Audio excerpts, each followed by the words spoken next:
or once upon a time, nestled deep within a lush, green valley, there was a tiny village called Sunnybrook, and in this village lived a little squirrel named Squeaky. Now, Squeaky wasn't just any squirrel. He had the bushiest tail in the entire valley and a heart full of curiosity. His best friend was a wise old owl named Professor Hoot, who wore a pair of spectacles perched on his beak and knew almost everything there was to know about the whispering woods that surrounded their home. One sunny morning, as Squeaky was busy burying an acorn, a shimmering rainbow-colored seed fluttered down from the sky and landed right on his nose. It wasn't like any seed he had ever seen before. It glowed with a soft, warm light and hummed a tiny, cheerful tune. "Wow," Squeaky whispered, holding the seed gently in his paws. He knew exactly who he had to show this to. He scurried up the tallest oak tree, right to Professor Hoot's cozy home. "Professor! Professor Hoot!" he chirped, bursting into the hollow. Professor Hoot, who was reading a very large book, looked up over his glasses. "Goodness, Squeaky, what's all the excitement?" Squeaky held out the glowing seed. "Look what I found! It fell from the sky." "What is it?" Professor Hoot adjusted his spectacles and peered at the seed.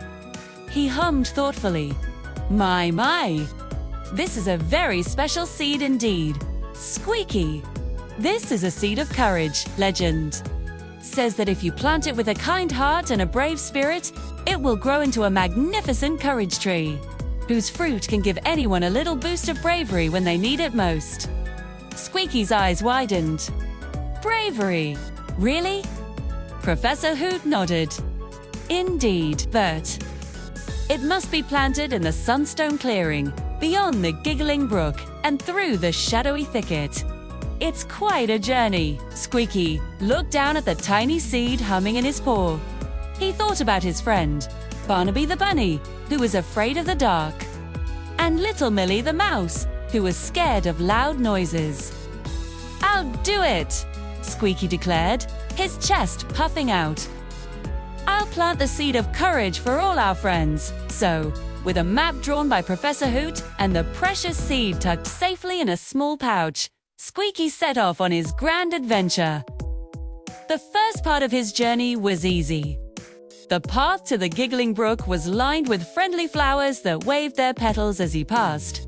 The brook itself wasn't very wide, but it chuckled and gurgled so loudly that it made him feel a little nervous. Take a deep breath.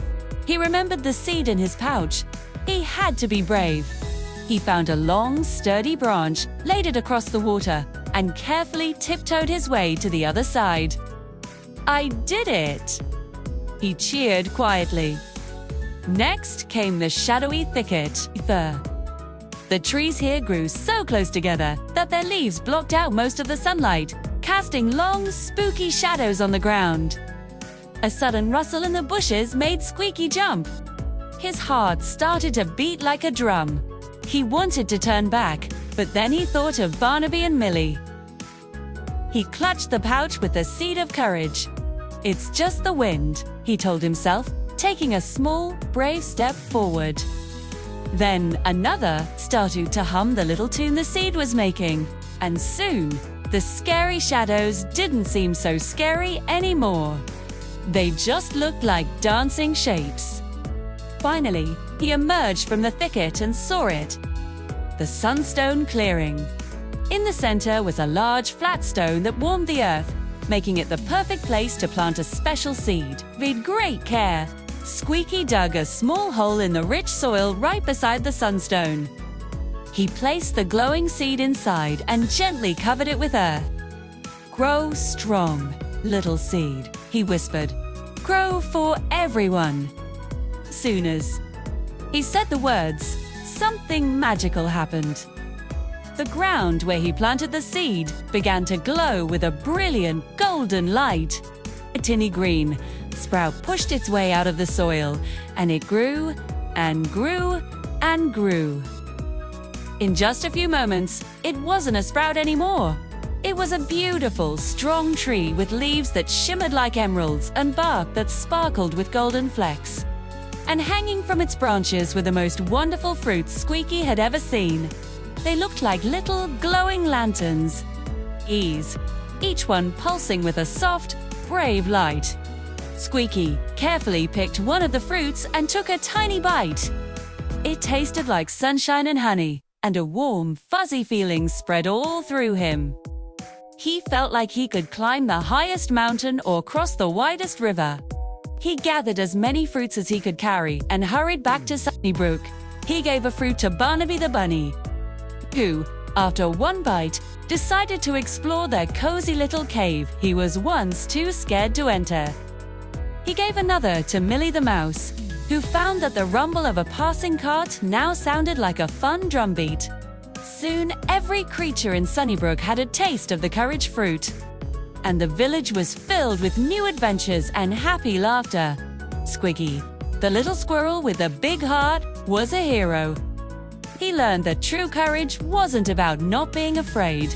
It was about being afraid, but doing the right thing anyway, especially for your friends.